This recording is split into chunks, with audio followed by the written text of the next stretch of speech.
여권 잠룡들의 움직임이 하나둘씩 가빠지고 있습니다. 그 얘기도 좀 해보죠. 먼저 오세훈 서울시장이에요. 오늘 국회에서 개헌 토론회를 열었는데요. 국민의힘 전체 의원의 거의 절반이 참석을 했다고 합니다. 보시죠.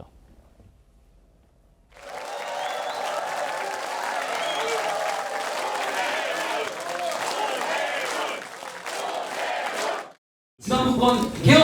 화이팅! 오세훈! 화이팅! 이런 중차대한 시기에 저도 가만히 있을 수만은 없다 하는 생각이 들어서 오늘 이렇게 개헌 토론회를 준비하게 됐습니다. 이 위기를 나라의 발전을 위한 기회로 삼으려면 이 개헌이 반드시 이루어져야 위기를 기회로 바꾸는 것이 가능하다는 생각이 들고요. 오늘 국회에서 토론회 여시고 굉장히 많은 의원님들 참여해 주셨는데 그래서 이제 본격적인 개선 행보에 시동을 거는 게 아닐까. 오늘 개헌 토론회를 대선 행보와 연계해서 보시는 시각은 저는 동의할 수는 없습니다. 지금 헌법재판소에서 한창 재판이 진행이 되고 있습니다. 그 결론이 나고 난 다음에 조기 대선에 대한 논의라도 늦지 않다고 저는 생각을 하고요. 윤정 의원님, 네. 본인은 아니라고 합니다만 대통령 변론기일 하루 남기고 지금 토론회를 열었어요? 네. 어떻게 보십니까? 뭐 아닙니다 합니다 이런 식으로 가는 것 같은데 뭐 어쨌건 뭐 전한길 강사는 이렇게 조기 대선을 이야기하는 사람은 소위 뭐 XX 자식이다 이렇게까지 험담을 했지만 현실이 또 현실이지 않습니까? 어쨌거나 이 헌법재판소가 이 탄핵 인용을 할 경우에 60일밖에 없습니다. 그러면 국민들에게 어떤 비전을 제시하고 할 수 있는 시간이 너무나 부족한 상황이겠죠. 특히 지금 이 국민의힘 같은 경우는 굉장히 불리한 가운데 시작하는 거 아니겠습니까? 즉 이 계엄과 탄핵이라는 그 책임감, 그 속에서 사실은 이제 뒤집어야 되는 상황이기 때문에 굉장히 불리한 상황이고 더군다나 이제 앞으로의 어떤 미래에 대한 비전을 제시를 해야 되는데 사실 이제 권성동 원내대표의 연설에서 보면 그렇게 미래에 대한 비전보다는 그냥 반 이재명 이거밖에 드러나지 않았어요. 자, 그러다 보니 오늘 오세훈 시장이 이제 개헌이라는 것들을 제기를 했습니다. 제가 듣기로 아마 오늘 토론회 오 시장이 꽤 공을 많이 들었다고 합니다.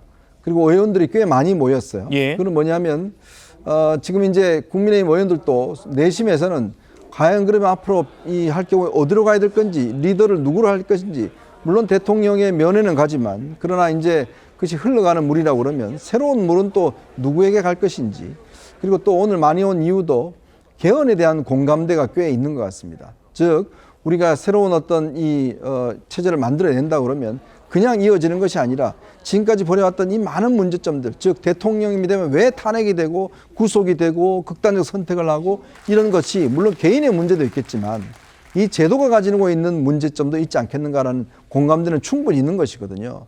저는 그래서 이번에 국민적인 어려움, 국가적인 어려움을 겪었기 때문에 정말 이 개헌을 통해서라도 뭔가 제도적인 변화를 통해서라도 대한민국이 좀 더 발전할 수 있는 방안 저는 이제 이재명 대표 여기에 좀 호응을 해야 된다 봅니다.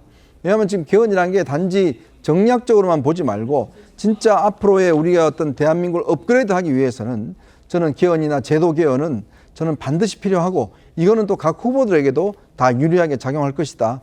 그런 생각이 듭니다. 예. 지난해 국민의힘 전당대회 이후에 한동안 모습을 드러내지 않았던 원희룡 전 장관도요, 오늘 국회를 찾았습니다. 당 안팎에서 대권주자로 분류되는 분들이 조기 대선 가능성 대비해서 활동 중이시거든요.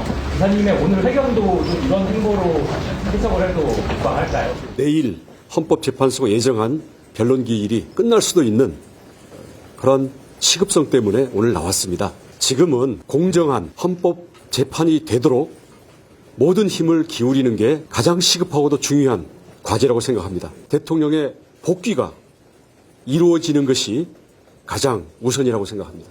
오늘 10시에 오세훈 시장께서 토론회를 하는데 혹시 오늘 이 시간에 기자회견을 개최를 하는 것이 좀 오세훈 시장을 약간 견제하기 위한 게 아니냐는 시각도 있는데 아까도 말씀드렸지만 내일 혹시 변론 종결 마지막 날이 될지도 몰라서 절박하게 나왔고요. 공정한 헌법재판을 이루어지도록 모든 힘을 기울이는 게 현재 우리가 집중해야 될 일이라고 생각합니다.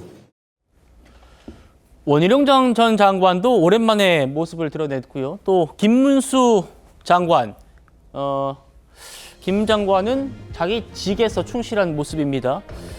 지금 최근에 이제 MBC 기상캐스터 사망 사건이 있었는데 이와 관련해서 MBC에 특별 근로감독을 지시하기도 했습니다. 김비영 대변인, 두 분도 또 오랜만에 모습 드러냈고 김 장관 또 자신의 직에서 충실한 모습이고요. 어떻게 보십니까? 대통령이 지금 탄핵이 될지 안 될지 모르는 상황입니다. 그리고 국민의힘 지지자 그리고 보수 중도 입장에서는 대통령이 돌아오기를 생각하고 있습니다. 바라고 있습니다. 그런 측면에 있어서 모든 일은 우선순위가 있지 않습니까? 대통령을 지키기 위해서 대한민국의 법치와 민주주의를 지키기 위해서 해야 될 부분에 대해서 해야 되는 거죠. 그런 관점에서 원희룡 전 장관 같은 경우는 어떻게 보면 대중들한테 오랜만에 노출되는 그거를 어떤 얘기를 스토리를 풀어갈까 그 부분이 결국은 헌재가 굉장히 과속 페달을 밟고 있다. 이 부분에 대해서 같이 맞서 싸워야 된다. 이런 측면이 있고요.